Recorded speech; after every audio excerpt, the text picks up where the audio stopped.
Baik, selamat siang sekali lagi. Presentasi terakhir ini sebenarnya bukan salah satu dari bagian 10 seri yang biasanya, tetapi saya dapati bahwa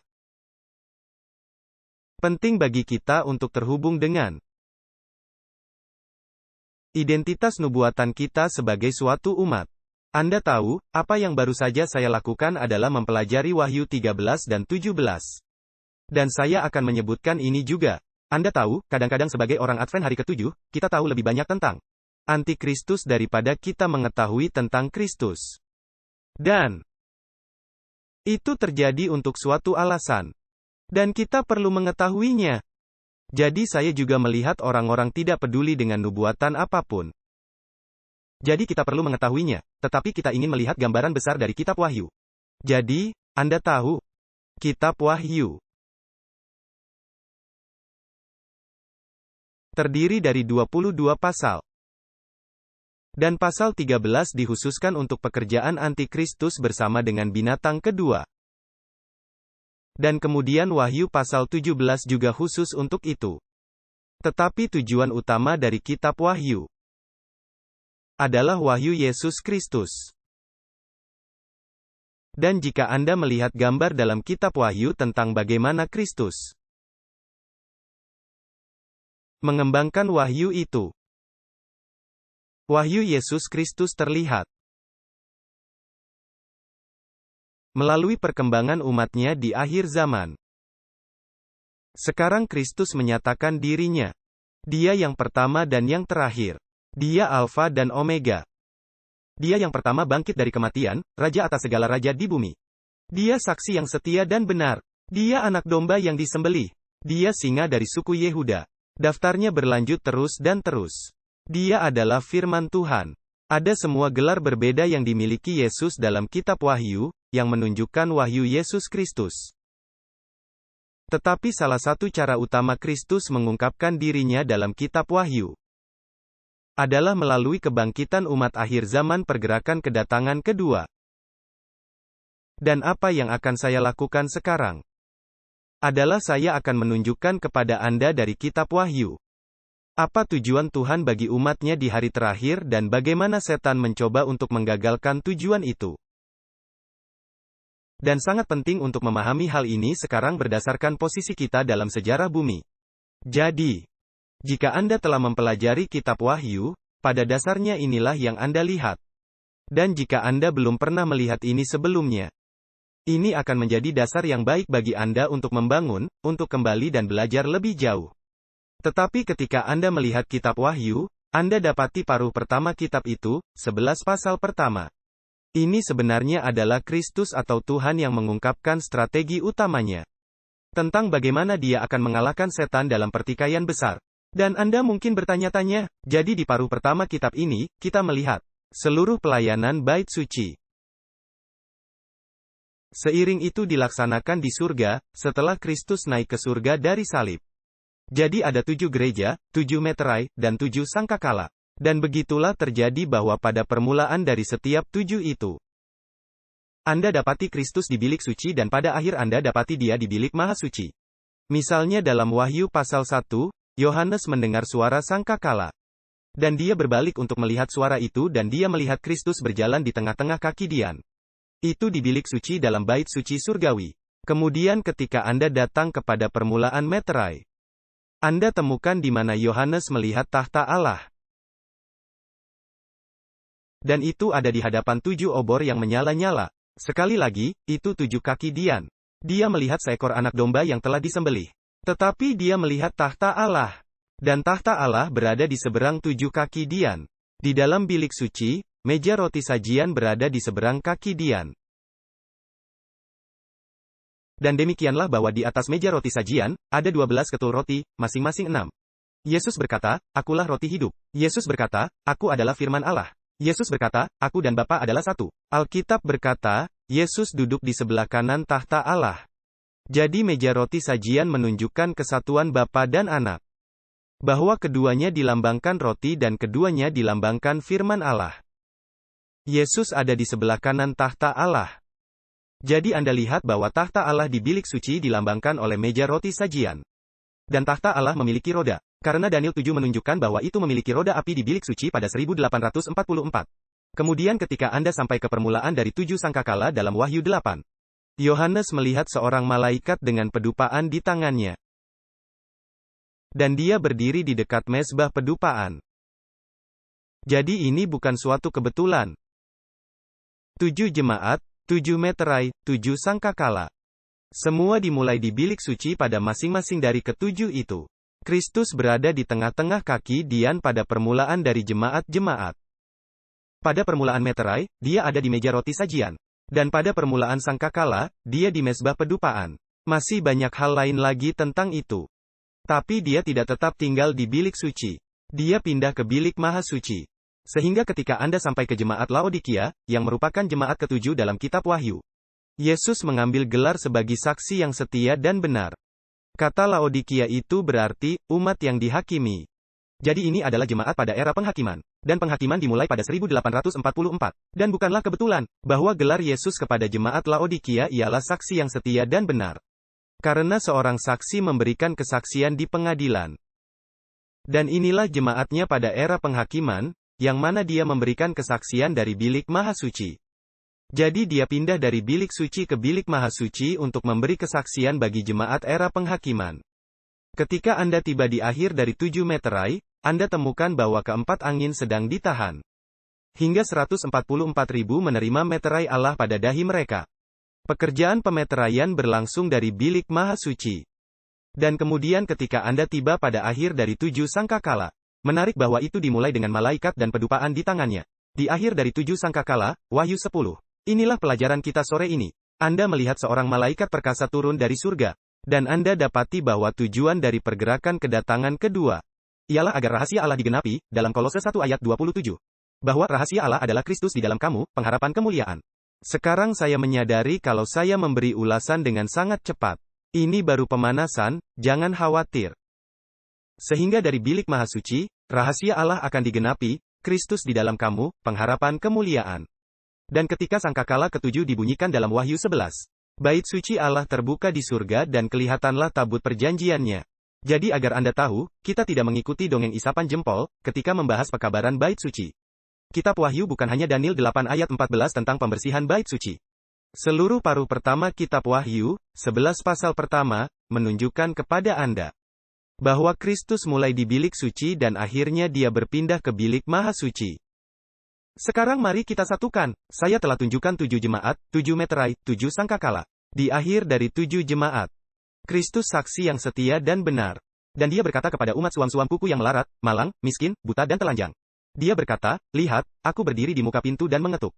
Izinkan aku masuk. Dan bagi mereka yang mengizinkan dia masuk, dia berjanji. Barang siapa menang, ia akan kududukkan bersama aku di atas tahtaku, sebagaimana aku pun telah menang. Jadi Anda mulai dengan jemaat Laodikia suam-suam kuku dan berpikir, begitu jemaat Tuhan di era penghakiman. Tapi Yesus berkata, kamu bisa menang seperti aku menang. Kemudian ketika Anda berpindah dari 7 jemaat ke 7 meterai, Anda menyadari bahwa dari jemaat akhir zaman yang suam-suam kuku, yang Kristus akan muntahkan jika tidak berubah. Dari jemaat akhir zaman yang suam-suam kuku itu, Tuhan mempunyai 144.000 miliknya yang dia meteraikan. Bagaimana dia mendapatkan kelompok itu? Nah, sangkakala menunjukkan bahwa itu melalui kebangkitan pergerakan kedatangan kedua, yang bernubuat lagi melalui pemberitaan pekabaran 3 malaikat. Jadi 11 pasal pertama. Tuhan sedang mengatakan, beginilah aku akan mengembangkan suatu umat dari bilik maha suci. Saat kita menang sebagaimana Kristus menang. Pekabaran untuk jemaat Laodikia. Saat kita menerima meterai Allah yang hidup di dahi kita, itu meterai ketujuh. Saat rahasia Allah digenapi, Kristus di dalam kamu, pengharapan kemuliaan. Itulah pesan sangkakala ketujuh. Kristus telah menghasilkan wahyu tentang dirinya dari bilik maha suci di bait suci surgawi. Jadi Anda sampai pada akhir dari 11 pasal pertama dari Wahyu dan Kristus berkata, inilah strategi utama saya untuk mengalahkan setan dalam pertikaian besar. Karena setan katakan bahwa hukumku sewenang-wenang dan tidak dapat ditaati. Namun aku akan menghasilkan, dari kelompok orang terlemah yang pernah ada, suatu umat yang akan menjadi seperti karakterku. Amin. Dan setan berkata, tunggu dulu. Dan kemudian kita sampai ke pasal 12, pasal tentang pertikaian besar. Jadi 11 pasal pertama tidak hanya ada di sana sebagai pengisi. Mereka menunjukkan kepada kita strategi Tuhan untuk mengalahkan setan dalam pertikaian besar. Lalu pasal 12, kita melihat perang di surga dan turun ke bumi. Dan jemaat melarikan diri ke padang gurun lalu pertikaian terakhir, di mana setan memerangi Kristus dan umatnya.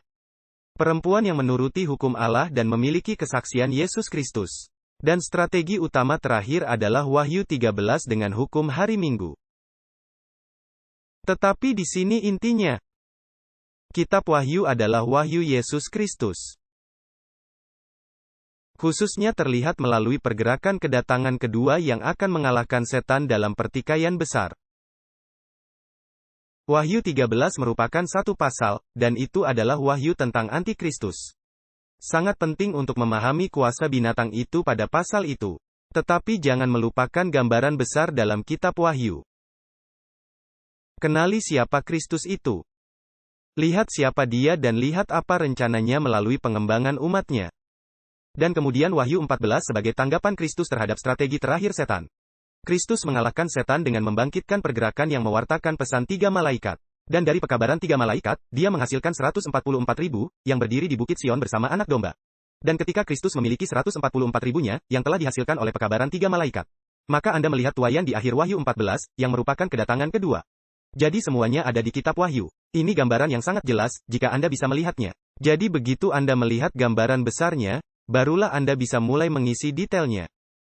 Mari kembali ke Wahyu 10. Dan kita akan melihat sesuatu yang sangat menarik bagi saya. Wahyu pasal 10 merupakan di akhir ke-7 sangkakala. Dan kita lihat di permulaan sangkakala, Kristus sebagai seorang malaikat dengan pedupaan di tangannya. Di akhir ke-7 sangkakala, dia digambarkan sebagai malaikat perkasa. Wahyu 10 ayat 1 berkata, dan aku melihat malaikat lain yang kuat turun dari sorga, berselubungkan awan, dan pelangi ada di atas kepalanya.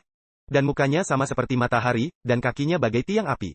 Di tangannya ia memegang suatu kitab kecil terbuka. Ia menginjakkan kaki kanannya di atas laut dan kaki kirinya di atas bumi. Jadi Kristus adalah malaikat yang perkasa ini. Dia memulai sebagai seorang malaikat. Sekarang dia adalah malaikat yang perkasa. Dan ketika kita melihat ciri-ciri malaikat ini, kita mulai memiliki gambaran tentang apa yang akan dia lakukan. Dia turun dari surga.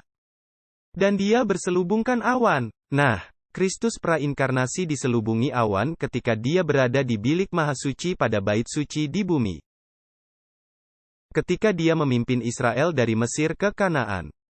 Dan sekarang dalam bahasa simbolis dia berkata, aku hendak memimpin umat kepunyaanku, umat Israel rohaniku di akhir zaman. Dari Mesir duniawi ini ke Kanaan surgawi. Jadi dia diselubungi dengan awan. Dan awan itu bergerak dari bilik suci ke bilik maha suci. Di mana dia dilantik sebagai imam besar kita. Dan ngomong-ngomong, ketika dia memegang pedupaan di tangannya. Dialah malaikat dengan pedupaan di tangannya dekat mezbah dupa, di permulaan sangkakala, dialah imam besar. Dia masih imam besar di sini. Pelangi ada di atas kepalanya. Pelangi adalah simbol perjanjian. Pelangi berada di atas tahta Allah dalam Wahyu 4. Dan dia mengumumkan bahwa dia siap untuk memperbarui perjanjiannya.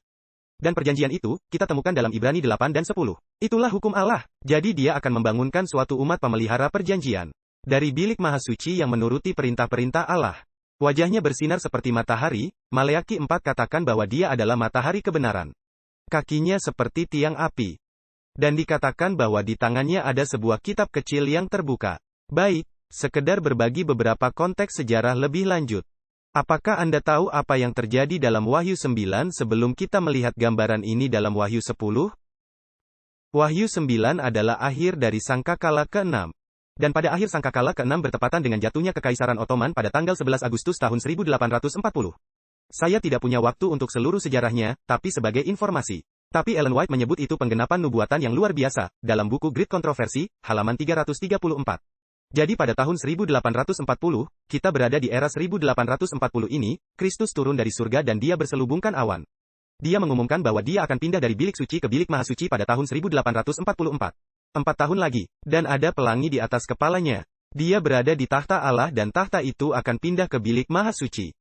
Dia akan memiliki umat perjanjian di mana kebenaran Allah akan ditinggikan dan mereka akan bersinar seperti matahari. Dan ada kitab kecil terbuka di tangannya. Nah, apakah ada kitab yang telah ditutup dan yang telah terbuka untuk dipahami sekitar era 1840?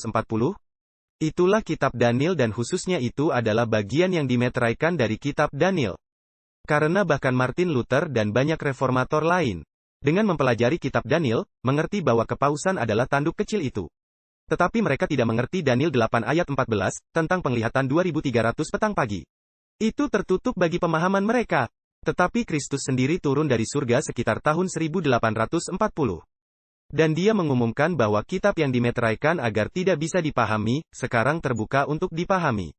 Dan sebagai umat Tuhan, pergerakan yang dia bangunkan, dia mengatakan bahwa pergerakan yang aku bangunkan dan akan kupimpin dari Mesir rohani ke Kanaan surgawi.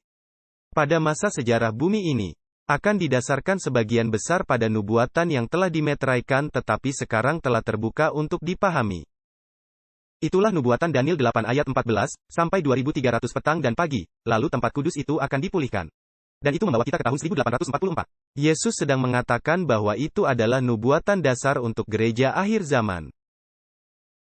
Namun ini halnya, saya baru saja menunjukkan kepada Anda dari 11 pasal pertama kitab Wahyu, bahwa Anda dapat menunjukkan pekabaran bait suci dari bilik suci ke bilik maha suci. Pada 7 jemaat, 7 meterai, dan 7 sangkakala. Atas keterangan 2 atau 3 saksi, suatu perkara sah. Jadi bukan hanya pada Daniel 8 ayat 14. Tetapi Kristus menunjukkan bahwa pemahaman Daniel 8 ayat 14 akan menjadi dasar bagi pergerakan akhir zaman. Karena Daniel 8 ayat 14 berhubungan dengan 70 minggu yaitu kematian Kristus. Anda memiliki pengorbanan dan keselamatan Kristus. Jadi Anda memiliki dia sebagai juru selamat. Namun juga sebagai imam besar. Jadi Anda memiliki apa yang telah diselesaikan di kayu salib, dan apa yang akan diselesaikan dari bilik maha suci. Itu menjadikan pergerakan yang lengkap, jemaat yang lengkap. Umat yang lengkap yang dapat digunakan Tuhan untuk berkembang menjadi umat yang akan menjadi seperti dia.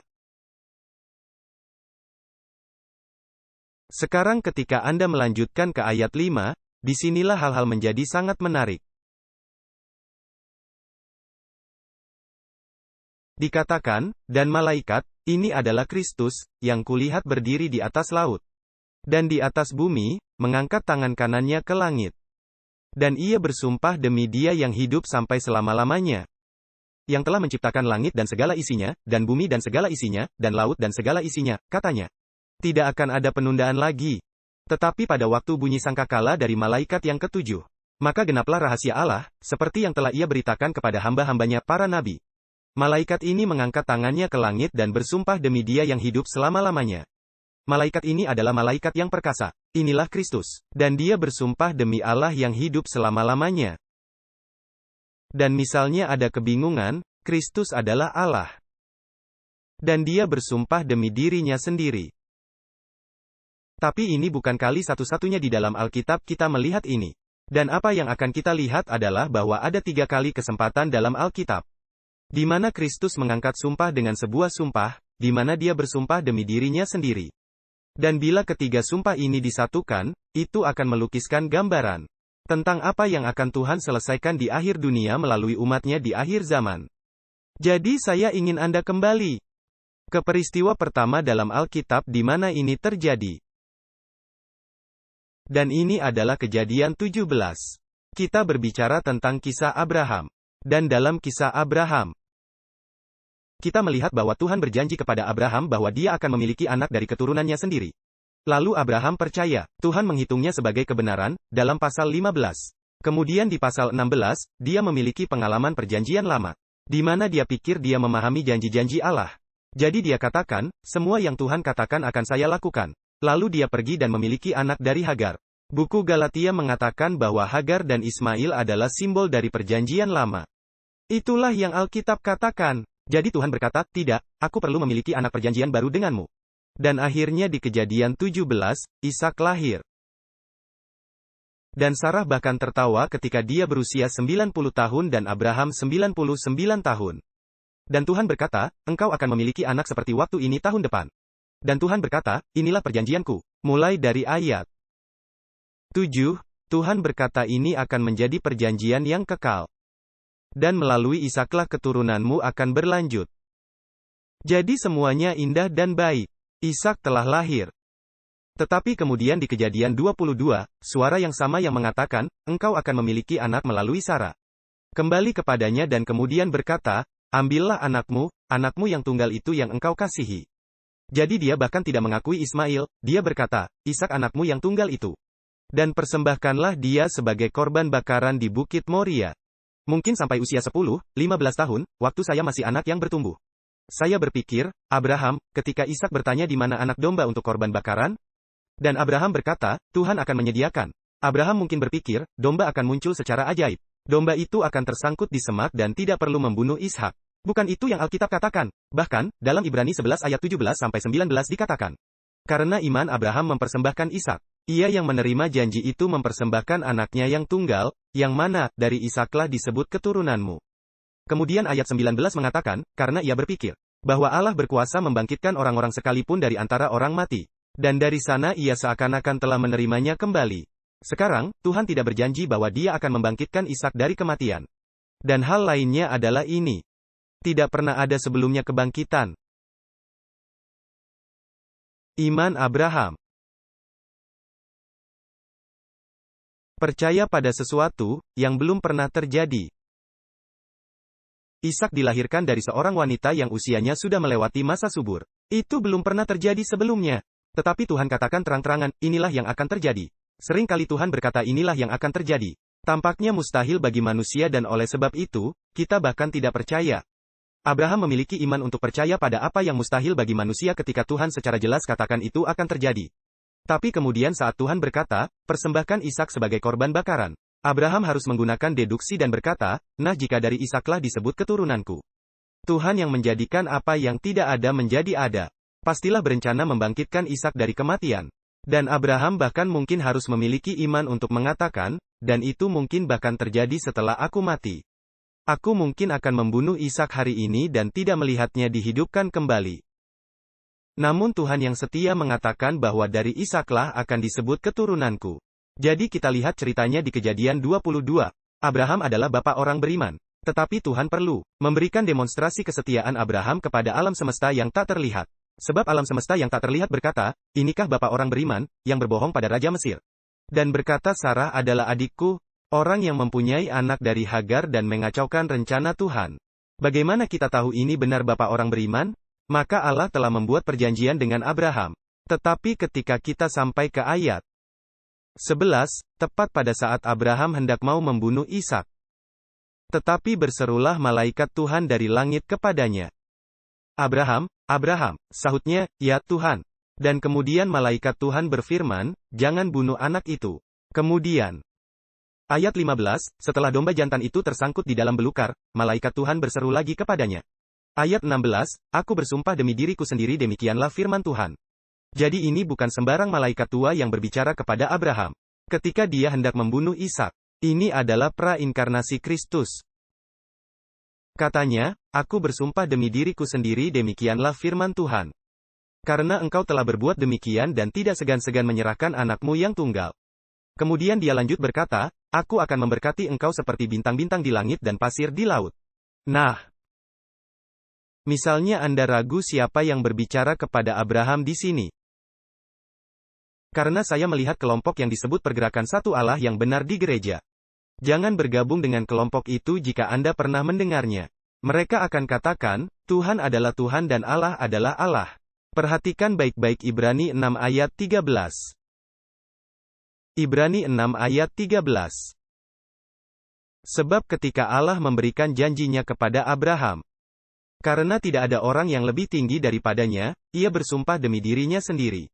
Jadi perhatikan ini, dalam Kejadian 22, pertama-tama Tuhan disebut sebagai malaikat Tuhan. Kemudian dia disebut Tuhan. Tetapi Paulus menyebut dia dalam Ibrani 6 sebagai Allah. Jadi itulah Allah yang bersumpah demi dirinya sendiri karena tidak ada yang lebih tinggi darinya. Nah, ini poinnya, ketika Tuhan bersumpah dengan sumpah, Anda lebih baik percaya bahwa apa yang dia sumpahkan sangat begitu penting. Dan Tuhan bersumpah demi dirinya sendiri sebab tidak ada yang lebih tinggi daripadanya. Bahwa melalui Abraham, anak-anak iman akan memiliki bapa orang beriman. Dan bahwa Tuhan akan membangkitkan keturunan setelah Abraham yang akan memiliki iman seperti Abraham.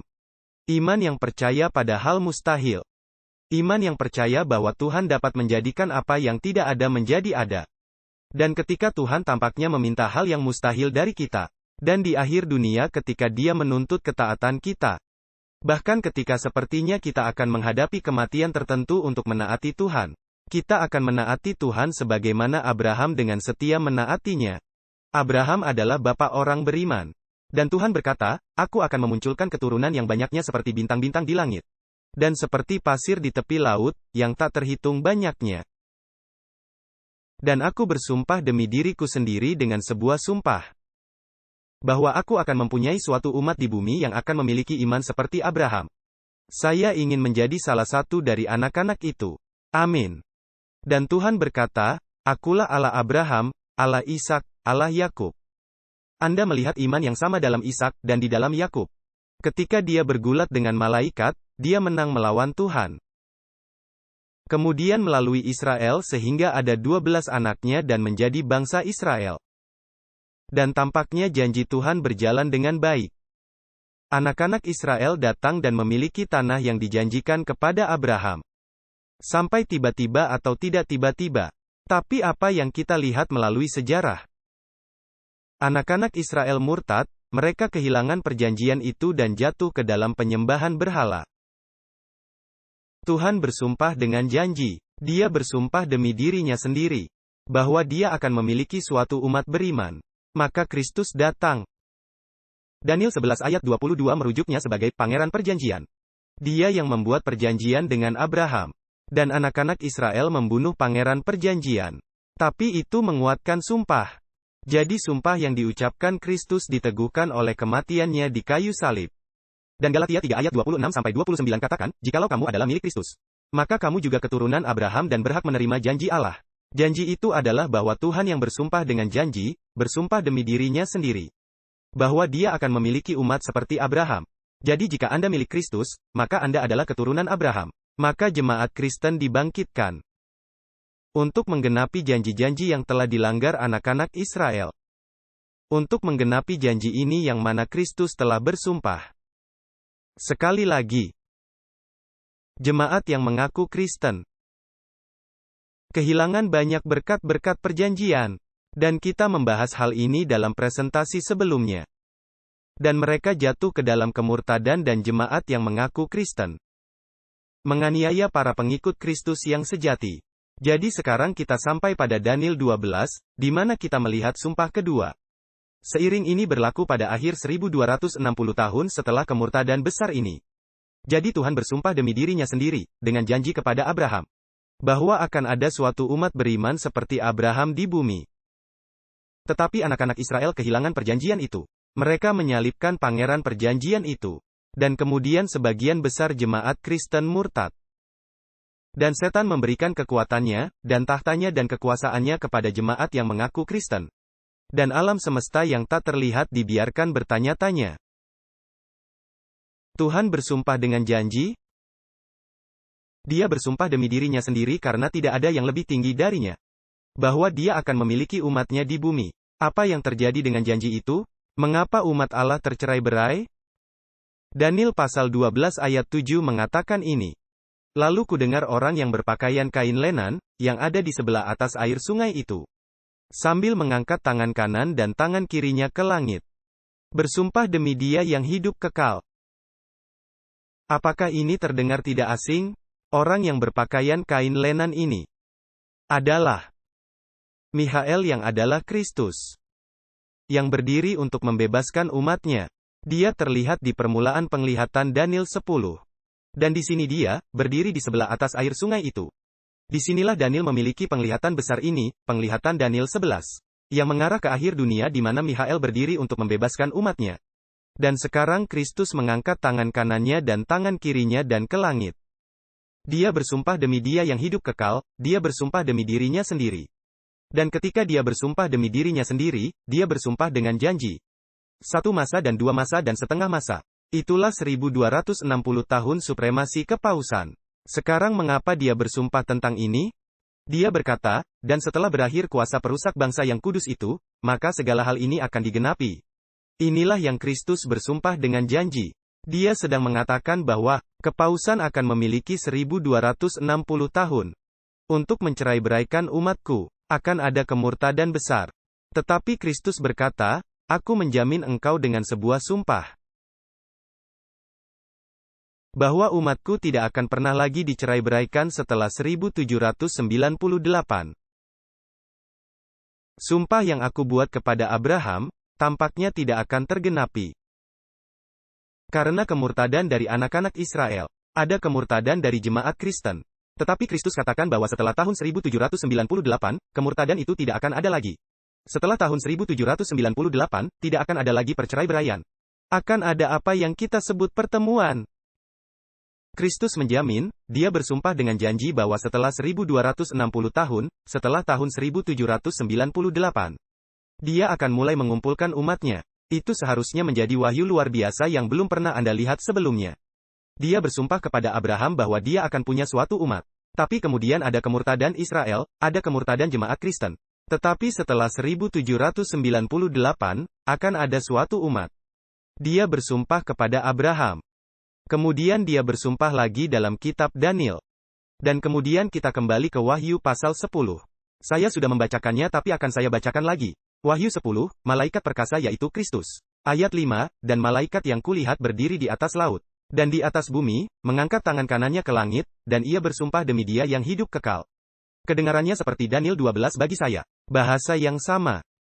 Yang telah menciptakan langit dan segala isinya, dan bumi dan segala isinya, dan laut dan segala isinya, katanya. Tidak akan ada penundaan lagi. Sekarang ingat. Di awal pasal ini, dia memiliki sebuah kitab kecil yang terbuka di tangannya. Dan kitab kecil yang terbuka itu telah dimeteraikan dan itu adalah bagian dari kitab Daniel. Yang ditutup untuk dapat dipahami, itu adalah nubuatan Daniel 8 ayat 14, yang menuntun kita pada tahun 1844. Itu adalah periode nubuatan terpanjang dan terakhir dari sejarah bumi. Di antara 1844 dan kedatangan kedua, tidak ada lagi nubuatan waktu. Dan apa yang Kristus bersumpah, dia mengatakan bahwa tidak ada waktu lagi. Tidak ada lagi nubuatan waktu setelah tahun 1844. Dan Anda bertanya, mengapa Kristus bersumpah bahwa tidak ada lagi nubuatan waktu setelah tahun 1844? Nah, ada beberapa poin yang akan saya sampaikan. Nomor 1. Bagi kalian semua yang suka menetapkan tanggal kedatangan kedua, dan menetapkan tanggal untuk undang-undang hari Minggu, dan menetapkan tanggal bom nuklir di Nashville seperti pada tanggal 18 Juli tahun 2020. Coba tebak. Anda sedang melawan Allah surgawi, yang telah bersumpah demi dirinya sendiri dengan sebuah sumpah bahwa tidak akan ada lagi nubuatan waktu. Jadi semoga sukses dengan penetapan tanggal Anda karena Anda akan selalu salah. Tapi itu bukan poin utamanya. Apa yang Kristus katakan adalah bahwa tujuan dari pergerakan Advent setelah penggenapan nubuatan 2300 petang pagi tidak didasarkan pada nubuatan waktu. Nubuatan waktu membawa kita kepada pergerakan kedatangan kedua. Mereka membawa kita ke 1798 dan ke 1844. 1798, Tuhan mulai mengumpulkan umatnya. 1844, Tuhan mulai membersihkan bait suci di surga. Maranatha 249 mengatakan bahwa harus ada pemurnian umat Allah di bumi. Selaras dengan Kristus membersihkan bait suci di surga. Jadi sebagaimana umat Allah dimurnikan dari dosa di bumi, bait suci sorgawi dibersihkan di atas.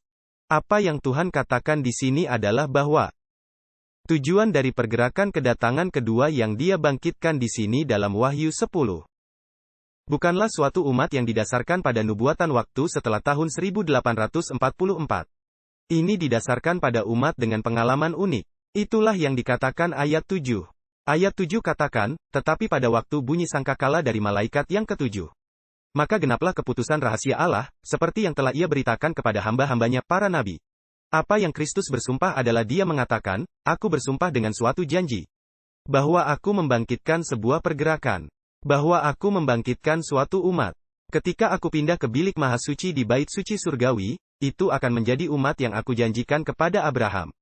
Itu akan menjadi umat beriman. Dan mereka akan memiliki pengalaman karakter yang tidak didasarkan pada nubuatan waktu dan pengaturan tanggal. Mereka akan menjadi umat yang melaluinya keputusan rahasia Allah digenapi. Kristus di dalam kamu, pengharapan akan kemuliaan. Inilah yang Kristus katakan. Kristus berkata ketika dia bersumpah dengan janji. Dan bersumpah demi dirinya sendiri karena tidak ada yang lebih tinggi darinya, dia katakan, aku menjamin kepada Abraham, bahwa ketika dia menunjukkan imannya, ketika dia mempersembahkan Ishak sebagai korban, aku menjamin kepadanya, bahwa aku akan memiliki suatu umat di bumi, yang akan memiliki tingkat iman yang sama. Yang mana akan beriman sebagaimana Abraham, ketika dia mempersembahkan Ishak. Dan Ishak telah bersiap untuk mati ketika Tuhan menyuruhnya berhenti untuk membunuh Ishak. Mereka berdua telah membuat keputusan bahwa mereka akan mengikuti Tuhan. Tetapi kemudian kemurtadan terjadi pada bangsa Israel. Kemudian kemurtadan terjadi pada jemaat Kristen. Dan Kristus bersumpah sekali lagi, aku akan mulai mengumpulkan umatku setelah tahun 1798. Itu Daniel 12. Kemudian dalam Wahyu 10, Tuhan berkata, beginilah cara aku mengumpulkan umatku. Aku membangkitkan pergerakan kedatangan kedua yang tidak akan menjadi gerakan berdasarkan waktu. Mereka akan menjadi pergerakan berdasarkan perkembangan karakterku. Dan mereka akan memiliki karakter Kristus dan kesetiaan mereka. Akan sama sebagaimana Abraham dan Ishak. Abraham adalah bayangan dari Bapa dan Ishak adalah bayangan dari anak. Dan Bapa rela untuk mengorbankan Kristus demi keselamatan manusia. Dan Kristus menggenapi itu di kayu salib. Dan Tuhan berkata, dia akan memiliki umat di akhir dunia, yang akan setia sampai mati. Umat yang akan mengikuti Kristus sepenuhnya, sehingga rahasia Allah akan digenapi dalam hidup mereka. Izinkan saya membacakan untuk Anda ayat-ayat Alkitab ini. Kolose 1, ayat 26 dan 27, yaitu rahasia yang tersembunyi dari abad ke abad dan dari turunan ke turunan. Tetapi yang sekarang dinyatakan kepada orang-orang kudusnya. Ayat 27, kepada mereka Allah mau memberitahukan, betapa kaya dan mulianya rahasia itu di antara bangsa-bangsa lain. Yaitu, Kristus ada di dalam kamu, Kristus yang adalah pengharapan akan kemuliaan. Dan ayat 28, dia yang kami beritakan, menasihati dan mengajari setiap orang dalam segala hikmat, untuk memimpin setiap orang sempurna dalam Kristus. Itulah yang kuusahakan, kupergumulkan sesuai dengan kuasanya, yang bekerja dengan kuat di dalam aku. Dan kemudian Kolose 2 ayat 1, karena aku mau kamu tahu, betapa beratnya perjuangan yang kulakukan bagimu dan bagi mereka yang di Laodikia dan untuk semuanya, yang belum mengenal aku pribadi. Laodikia perlu pesan itu, Kristus di dalam kamu, pengharapan kemuliaan. Dan kita membutuhkannya sekarang. Kristus berdiri di pintu mengetuk, dan berkata, izinkan aku masuk. Bagi banyak orang Advent, kita berkata, kita tidak akan mengizinkan orang itu yang memerintah atas kita. Kita katakan, dia bisa menjadi juru selamat saya, tapi dia tidak bisa mengatur kehidupan saya. Saya akan makan yang saya mau, saya akan memakai yang saya mau, tonton yang saya mau, melakukan yang saya mau, karena ini hidup saya, dan engkau tidak bisa mengaturnya. Dan Tuhan berkata, tidak, aku bersumpah bahwa aku akan memiliki umat yang akan taat kepadaku sebagaimana Abraham. Ketika dia mempersembahkan Ishak sebagai korban di Gunung Moria. Rahasia Tuhan. Kristus bersumpah dengan janji. Ini adalah pekerjaan yang mana dia pergi untuk selesaikan di bilik mahasuci di bait suci surgawi. Anda tahu, saya telah berbicara banyak tentang peristiwa akhir zaman dan hukum hari Minggu dan krisis terakhir. Dan saya menyebutkan ini menjelang akhir presentasi terakhir saya. Tapi Tuhan tidak akan pergi ke pertempuran terakhir dengan setan. Selama krisis tanda binatang ini dan 7 malapetaka terakhir dan masa kesesakan Yakub. Dengan sekelompok bayi Kristen rohani. Sekarang tidak apa-apa untuk menjadi bayi Kristen. Jika Anda baru mengenal kepercayaan Kristen, Anda tidak dapat tumbuh dari bayi menjadi dewasa dalam 3 bulan. Butuh beberapa waktu untuk menjadi orang dewasa yang matang. Dan Alkitab berbicara tentang minum susu firman sebagai bayi. Tapi dalam Ibrani 5 dia seperti, apa yang kamu lakukan? Kenapa kamu masih minum susu? Kamu seharusnya sudah menjadi pengajar firman sekarang. Anda seharusnya sudah memakan makanan keras firman, tetapi malah masih minum susu. Dan seperti yang saya katakan, saya memiliki 4 anak perempuan dan mereka semua masih anak-anak. Dan mereka baik-baik saja pada tahap di mana mereka berada. Tapi saya tidak ingin mereka melewati ujian terakhir di sekolah kedokteran atau perguruan tinggi atau sekolah menengah. Mereka tidak siap untuk itu. Tetapi jika mereka memilih jalan tertentu dan waktu masih ada, suatu hari nanti mereka akan mengalaminya. Dan Tuhan berkata bahwa Dia akan memiliki suatu umat suatu hari nanti, yang akan memiliki iman yang matang seperti Abraham, untuk melalui krisis terakhir. Sehingga Dia dapat katakan kepada alam semesta yang tak terlihat suatu hari nanti. Inilah ketekunan orang-orang kudus. Inilah mereka yang menuruti perintah Allah dan iman Yesus. Adalah penting untuk disadari bahwa ketika kita melihat apa yang terjadi di sekitar kita, pandemi ini dan kerusuhan sosial, itu menunjukkan kepada saya bahwa Tuhan memiliki suatu umat yang sudah hampir siap untuk melewati krisis terakhir dalam sejarah bumi.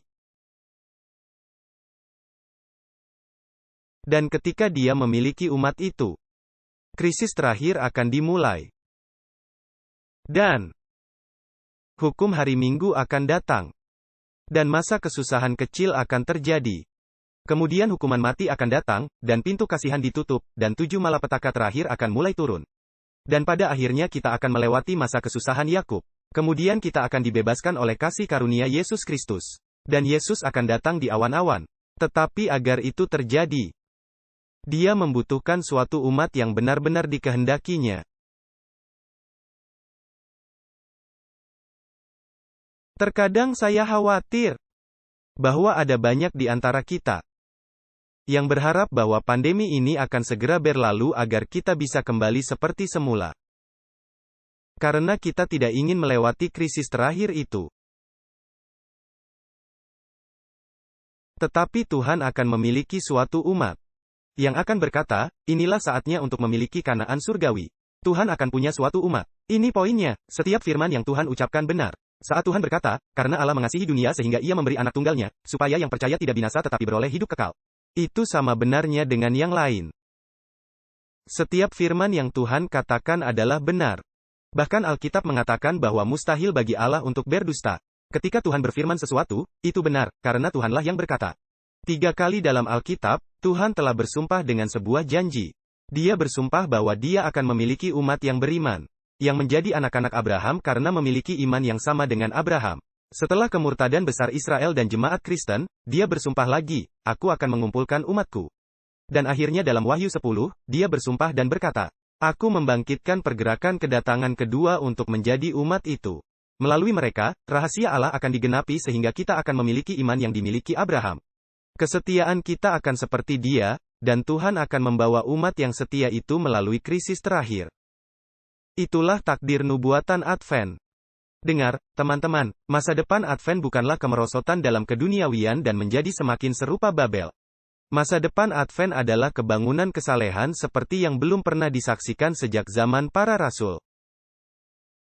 Dan kebangunan rohani itu, saya percaya, sudah mulai terjadi bahkan sekarang.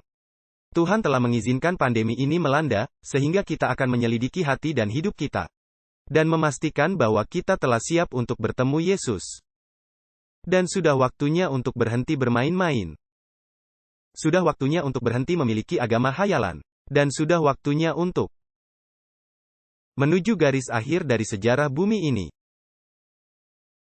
Kita adalah suatu umat nubuatan yang telah dibangunkan oleh Tuhan untuk menjadi suatu umat yang menuruti perintah Allah dan memiliki iman Yesus. Menjadi bukti bagi alam semesta tentang apa yang dapat Tuhan buat. Di mana setan makhluk sempurna di lingkungan sempurna berkata, saya tidak bisa menuruti hukum Tuhan. Tidak adil, saya malaikat sempurna dan hukum Tuhan itu buruk. Tuhan akan membalikkan pertikaian besar dan berkata, apa yang bisa kau katakan sekarang setan? Aku mengambil umat yang belum pernah di surga. Mereka belum pernah melihat kemuliaan Bapa dan para malaikat suci dan semua keindahan surga. Dan karakterku dalam pertunjukannya yang sempurna di surga. Tapi aku memberi mereka cukup. Aku memberi mereka demonstrasi salib, dan aku memberi mereka firmanku. Dan terlepas dari kelemahan mereka dan keberdosaan mereka, aku telah mengambil kelompok orang terlemah yang pernah hidup. Dan aku mengubah mereka menjadi serupa seperti Yesus Kristus. Mereka menuruti perintah Allah, mereka memiliki iman Yesus. Engkau tidak punya alasan lagi. Pertikaian besar berakhir. Selesai. Itulah sebabnya kita ada di sini.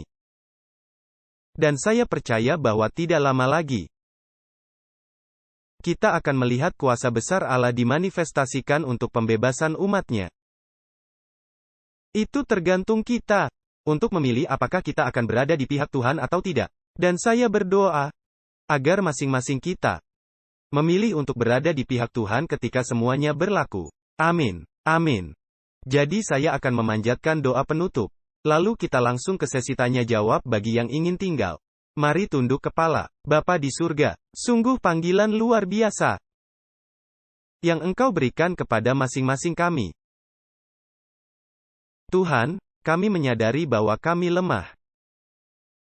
Tetapi kami menuntut janji di 2 Korintus 12 ayat 9 bahwa kasih karunia-Mu cukup. Bahwa kuasa-Mu menjadi sempurna dalam kelemahan kami. Kiranya kita bermegah dalam kelemahan kami sehingga kuasa Kristus boleh tinggal dalam kami. Kiranya kami benar-benar mengklaim kuasa-Mu. Kiranya kami memiliki iman-Mu. Dan kiranya kehidupan-Mu dapat terlihat di dalam kami dan melalui kami. Dan semoga suatu hari nanti segera, kami semua berkata, sesungguhnya, inilah Tuhan kita, yang kita nanti-nantikan yang akan menyelamatkan. Inilah doa kami. Dalam nama Yesus. Amin.